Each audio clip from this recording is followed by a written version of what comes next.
திடீர் உடல்நலக்குறைவு, தீராத மன உளைச்சல், கடுமையான நெஞ்சு வலியில் அவதிப்பட்ட மருத்துவமனையில் அனுமதிக்கப்பட்டு சிகிச்சை பெற்று வந்த நடிகர், இயக்குனர், பன்முக திறமை கொண்ட ராஜேந்தருக்கு ஏற்பட்டிருக்க பெரும் பரிதாபம் ஒட்டுமொத்த தமிழக மக்களையும் உச்சக்கட்ட சோகத்துல மூழ்க வச்சிருக்கு. தமிழ் சினிமால 80ஸ்ல ஒரு இயக்குனரா, நடிகரா, இசையமைப்பாளரா, பாடலாசிரியரா, பாடக்கூடியவரா, கதை வசனம் எழுதக்கூடிய ஒரு முக்கியமான திறமை கொண்ட நபர் அப்படின்னா கண்டிப்பா அது நம்ம நடிகர் ராஜேந்தர்னு சொல்லலாம். ஏன்னா இவரு தமிழ் சினிமால ஆரம்பத்துல படங்களை இயக்க தான் ஆரம்பிச்சாரு. இவர் இயக்குன அடுத்தடுத்த படங்கள் பயங்கர ஒரு வெற்றி. அதை தொடர்ந்து அந்த நேரத்துல சில நடிகர்களுடைய கால் ஷீட் கிடைக்காதனால அவரே நடிக்கவும் ஆரம்பிச்சாரு. அவர் எழுதி அவர் நடித்த படங்கள் இன்னும் பயங்கர வெற்றி அடைஞ்சது. இதே மாதிரி அவருக்கு எப்பெல்லாம் யாரு கிடைக்கலையோ அந்த இடங்களை அவராவே அதை பூர்த்தி பண்ண ஆரம்பிச்சாரு. ஒரு கட்டத்துல நடிகர் கிடைக்கல அப்படின்னு நடிக்க ஆரம்பிச்சாரு.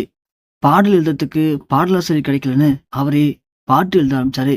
இசை அமைக்கிறதுக்கு இசையமைப்பாளர் கிடைக்கலன்னு அவரே இசையும் அமைக்க ஆரம்பிச்சாரு. இப்படி தொடர்ந்து எல்லாத்தையும் அவரே பண்ணி தமிழ் சினிமாவுடைய அழிக்க முடியாத பன்முக திறமை கொண்ட ஒரு நடிகரா ராஜேந்தர் தன்னை மெலிகத்திக்கிட்டாரு. அப்படி இயக்குனரா, நடிகரா அவர் எடுத்த எல்லா அவதாரத்திலையும் அவரு ஜெயிச்சும் காட்டியிருக்காரு. அப்படியாப்பட்ட ஒரு முக்கியமான நடிகர். எல்லா நடிகர்களுக்கும் இல்லாத சில சிறப்பு அம்சம்னு இவர்கிட்ட நிறையவே உண்டு. இவர் நடித்த எல்லா படமும் சரி, பெண்களை மதிக்கக்கூடிய கதாபாத்திரமா தான் இருக்கும். அதே மாதிரி அந்த தான் கூட நடிக்கக்கூடிய நடிகைகளை அவரு எந்த ஒரு கட்டத்திலையும் தொட்டு கூட பேச மாட்டாரு.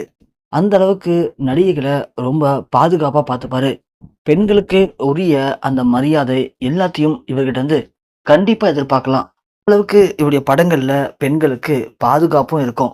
இப்படியாப்பட்ட ராஜேந்தருடைய திரைப்பயணத்துல அவர் பண்ணாத சாதனையே இல்லை. இவருக்கு திருமணமாகி 2 மகன்களும் 1 மகளும் பிறந்தாங்க.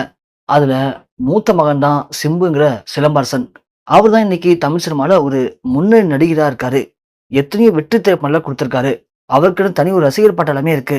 என்னதான் இப்படி 2 மகன்களையும் 1 மகளையும் பெற்றிருந்தாலும் சிம்புவை தவிர மற்ற யாருமே சினிமாவில பெருசா சாதிக்கல. ஆனா வாழ்க்கையில அவங்களுக்கு திருமணமாகி குழந்தைகள்லாம் இருக்கு.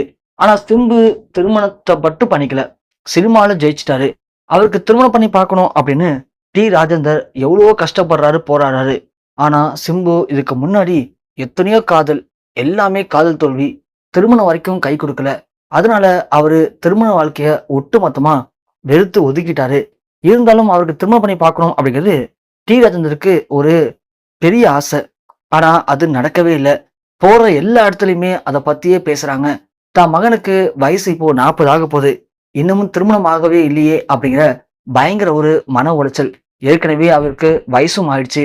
இந்த வயது மூப்புல தன் மகனுக்கு ஏற்பட்டிருக்க இந்த பரிதாப நிலையை பத்தி யோசிச்சு நள்ளிரவு திடீர்னு அவருக்கு ஏற்பட்டிருக்க மாரடைப்பு ஒட்டுமொத்த தமிழ் சினிமாவுக்குமே உச்சக்கட்ட ஒரு அதிர்ச்சியும் மீளாத துயரத்தையும் ஏற்படுத்தியிருக்கு.